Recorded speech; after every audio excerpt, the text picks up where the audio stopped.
இன்றைக்கி ஒரு craft chart paper இருக்குல்லங்க, அதில் வந்து ரவுண்டாக கட் பண்ணிட்டேன். கட் பண்ணிவிட்டு ஒரு இலைய, இந்த செம்பருத்தி இலைய வச்சு அப்படியே அது அவுட்லைன் எடுத்துக்கிட்டு இருக்கேன்.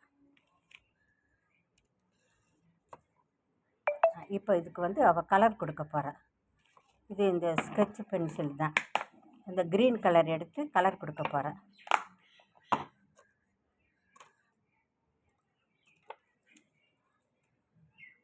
ஸ்கெட்ச் பென்சில்லே போடுவேன்ப்பா. சரி சரி கொடு. ஸ்கெட்ச் பென்சிலில் அந்த இதில் தான் பெயிண்ட் பண்ண போகிறேன்.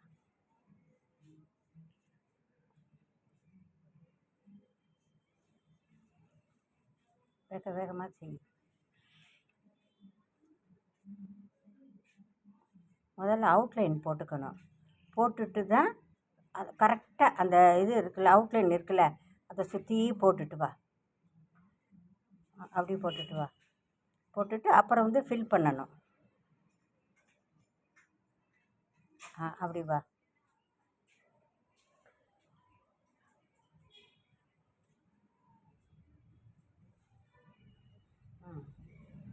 குயிக்காக செய். அப்போ தான் நம்ம இதை எடுக்க முடியும், ஃபுல்லாக வரும்.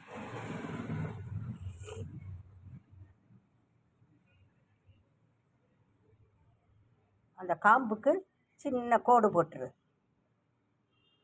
அந்த காம்பு தெரியும் பாரு, அதுக்கு சின்ன கோடு போட்டுரு.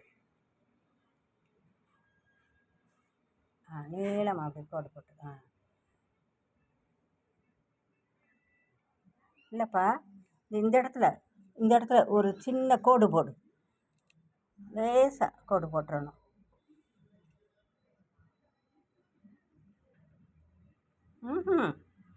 அடுத்து அப்படி நீளமாக அதான் போதும். இப்போ வந்து இதில் வந்து ஒரு புழு இருக்கிறப்ப இப்போ வரைய போகிறேன். அதை வச்சு நிப்பாட்டிடு. போதும், நிப்பாட்டிட்டு புழு.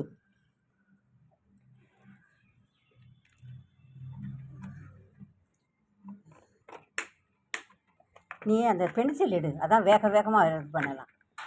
ஸ்கெட்ச் பென்சில் எடுப்பா. இல்லை, நீ மேலே வர, இந்த பச்சை கலருக்கு மேலே வர, இந்த பேப்பரில் வர புழு, கலராக புழு, அதில் வரையக்கூடாது. இந்த இதில் இருக்கிறாப்புல கருப்பு வேண்டாம். அதில் கலராக எடு, ரவுண்டாக போடு. நல்லா டார்க் கலராக தெரியணும். அது ஃபில் பண்ணு. அடுத்த கலர்.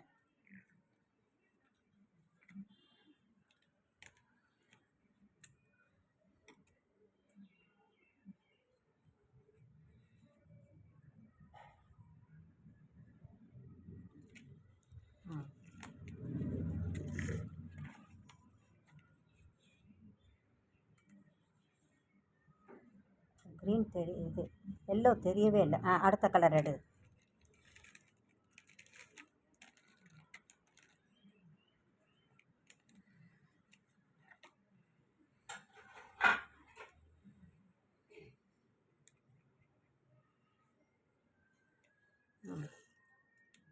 வயலட்.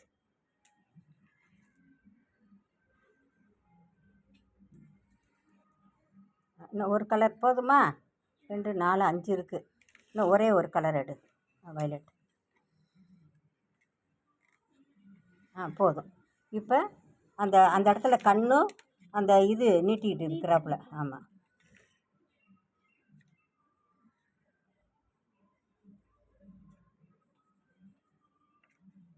அவ்வளோதான். சரி, இந்த பருப்பா எல்லாம் முடிச்சுட்டா பாருங்க. அந்த இலை மேலே ஒரு புழு இருக்கிறாப்புல. இந்த பொண்ணு தான் இதை வரைஞ்சா.